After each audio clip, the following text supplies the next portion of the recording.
তুমি হয়তো তাকে ঠিকঠাক প্রায়োরিটি দিচ্ছ না, কিন্তু সে তারপরেও তোমার কথা ভাবছে, তোমার খেয়াল রাখছে, তোমাকে গুরুত্ব দিচ্ছে।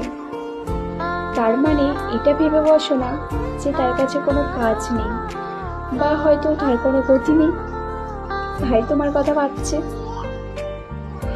আসলে তুমি হয়তো তাকে টেকেন ফর গ্রান্টেড নিচ্ছ। আমি বলবো তুমি এটা ভুল করছো, কারণ যে তোমার ইগনোর করার পরেও তোমাকে গুরুত্ব দেয়, তোমার কেয়ার করে, তোমার কথা ভাবে, নো ডাউট সে তোমাকে ট্রু লাভ করে।